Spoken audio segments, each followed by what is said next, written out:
नमस्कार बंधुरा test based रेसिपिते सबाइके स्वागत। आज के पेঁয়াজকলি दिए दुर्दान्त स्वादेर एक रेसिपि शेयर करते चलेছি जेटा गरम भात रुटी परोटा सबकिछुर साथे खेते असाधारण लागबे। हाथेर काछे थाका अल्प किछु उपकरण दिए और खूब अल्प समय आपनारा এই রেসিপিটা সকালে জলখাবারে দুপুরের লাঞ্চে বা রাত্রের ডিনারে তৈরি করে নিতে পারবেন। চলুন তাহলে আজকের এই পেঁয়াজকলির দুর্দান্ত স্বাদের রেসিপি দেখে নেওয়া যাক। পেঁয়াজকলির রেসিপিটা বানানোর জন্য এখানে আমি সমস্ত উপকরণকে কেটে নিয়েছি। আমাদের লাগছে এখানে বেগুন। দেখুন বেগুনগুলোকে আমি এই রকম করে কেটেছি। আর তার সাথে লাগছে আমাদের আলু। আলুগুলোকে আলু ভাজার মতন করে কেটেছি, কিন্তু একটু মোটা টুকরো করে আলুগুলোকে কেটে নিতে হবে। আর তার সাথে আমাদের যেটা না হলেই না পেঁয়াজকলি, সেই পেঁয়াজকলিকেও আমি কেটে নিয়েছি। সমস্ত সবজি কেটে ধুয়ে নিয়েছি। এবার রান্নাটা করার জন্য প্রথমে আমরা কড়াইতে কিছুটা তেল গরম করে নেব। তেলটা গরম হয়ে গেছে। এদিকে আমি দেখুন বেগুনের মধ্যে লবণ হলুদ মাখিয়ে মিনিট 10 রেখে দিয়েছিলাম। বেগুনটা নরম হয়ে গেছে। এবার আমরা বেগুনটাকে একটু ভেজে নেব। বেগুনের মধ্যে লবণ হলুদ মাখিয়ে রাখলে বেগুনটা নরম হয়ে যায়, তাতে করে বেগুন ভাজা করতে কিন্তু অনেক সময় কম লাগে। দেখুন বেগুনটা ভেজে তুলে নিয়েছি। আবারও রান্নার জন্য কড়াইতে দিয়ে দেব তেল। তেল আমাদের গরম করে নিতে হবে। তেলটা গরম হয়ে গেলে তেলের মধ্যে ফোড়নে দেব সামান্য করে একটু কালো জিরে আর 5-6 কোয়া থেতো করে নেওয়া রসুন।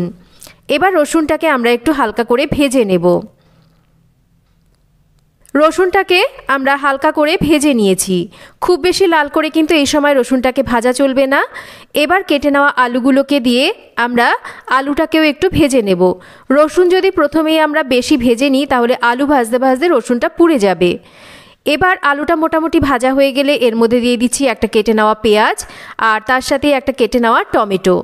এবার পেঁয়াজ আর টমেটো হালকা নরম হয়ে আসা অবধি আলুর সাথে আমরা নাড়াচাড়া করে এই রকম রান্না করে নেব। পেঁয়াজ টমেটো মোটামুটি নরম হয়ে গেছে। এবার আমরা কেটে নেওয়া পেঁয়াজকলিগুলোকে দিয়ে দেব। মাঝারি আঁচে রেখে এবার আমাদের বেশ কিছুক্ষণ পেঁয়াজকলিটাকে এই রকম নাড়াচাড়া করে রান্না করে নিতে হবে। প্রথমে কিন্তু লবণ দিয়ে দেওয়া চলবে না, তাহলে পেঁয়াজকলি থেকে জল বেরিয়ে যাবে, পেঁয়াজকলিটা ঠিকঠাক ভাজা যাবে না। আমি 4-5 মিনিট পেঁয়াজকলিটাকে মাঝারি আঁচে রেখে রান্না করে নিয়েছি। এবার স্বাদ মতন লবণ, পরিমাণ মতন হলুদ গুঁড়ো আর তার সাথে বেশ কয়েকটা চিড়ে নেওয়া কাঁচা লঙ্কা দিচ্ছি। সমস্ত মশলা দিয়ে আমরা এবার এই পেঁয়াজকলিটাকে একটু নাড়াচাড়া করে রান্না করে নেব। আমি পেঁয়াজকলিটাকে বেশ কিছুক্ষণ রান্না করে নিয়েছি। এবার আমরা এই পেঁয়াজকলি আলু সেদ্ধ হওয়ার জন্য সামান্য করে জল দেব। খুব বেশি জল না, যাতে করে পেঁয়াজকলি আলু ভালো করে সেদ্ধ হয় সেই হিসাবে জলটাকে দিতে হবে। আর পেঁয়াজকলি সেদ্ধ হতে কিন্তু খুব একটা সময় বেশি লাগে না। এবার সমস্ত কিছুকে আমরা ভালো করে একটু মিশিয়ে নেব। ঢাকা দিয়ে এবার আমরা এগুলোকে রান্না করব। দেখুন মাঝে একবার ঢাকাটা সরিয়ে নিচ্ছি, একটু চেক করে নিচ্ছি। আলু পেঁয়াজকলি কিন্তু মোটামুটি সেদ্ধ হয়ে এসছে, পুরোপুরি কিন্তু এখনও এটা রান্না হয়নি। এবার আমরা এর মধ্যে দিয়ে দেব ভেজে নেওয়া বেগুনগুলো। বেগুনটাকে দিয়ে আবারও নাড়াচাড়া করে নেব। এখনও যেহেতু পেঁয়াজকলি আলু ভালো করে সেদ্ধ হয়নি, এখনও রান্না হতে বাকি আছে, তাই আরও একটু আমরা এটাকে ঢাকা দিয়ে রান্না করব যতক্ষণ না সমস্ত সবজি ভালো করে সেদ্ধ হচ্ছে।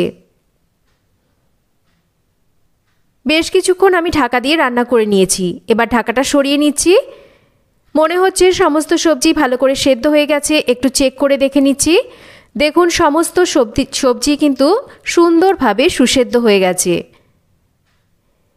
এবার আমরা ঢাকা খোলা অবস্থায় এটাকে রান্না করব। আর নামানোর আগে এর মধ্যে দিয়ে দেব বেশ খানিকটা ধনেপাতা কুচি। আপনারা চাইলে স্বাদটাকে ব্যালেন্স করার জন্য সামান্য করে একটু মিষ্টি অবশ্যই দিতে পারেন, তবে যেহেতু পেঁয়াজকলি বেশ মিষ্টি, এই রান্নায় কিন্তু আমার মনে হয় মিষ্টির প্রয়োজন পড়ে না। যদি আপনাদের মনে হয় তাহলে একটু মিষ্টি কিন্তু এখানে আপনারা অবশ্যই দিতে পারেন। এবার একটু নাড়াচাড়া করে নিয়ে বেশ জলটাকে শুকিয়ে আসা অবধি আমরা এটাকে রান্না করে নিয়েছি। দেখুন বেশ মাখো মাখো হয়েছে। তৈরি হয়ে গেল দুর্দান্ত স্বাদের পেঁয়াজকলির চচ্চড়ি। আপনারা রেসিপিটা বাড়িতে কিন্তু খুব সহজেই খুব অল্প সময় তৈরি করে নিতে পারবেন। গরম ভাত রুটি পরোটা সব কিছুর সাথে রেসিপিটা খেতে অসাধারণ লাগে। তো কেমন লাগলো আজকের এই পেঁয়াজকলির রেসিপি একটা কমেন্ট করে জানাবেন। রেসিপি ভালো লাগলে একটা লাইক করবেন, রেসিপিটা শেয়ার করবেন আর যদি চ্যানেল সাবস্ক্রাইব করা না থাকে তাহলে চ্যানেলটাকে সাবস্ক্রাইব করবেন। সবাই ভালো থাকবেন। আবার ফিরে আসব নতুন কোনো রেসিপি নিয়ে। এতক্ষণ আমার সাথে থাকার জন্য অসংখ্য ধন্যবাদ। সবাই ভালো থাকবেন, সুস্থ থাকবেন।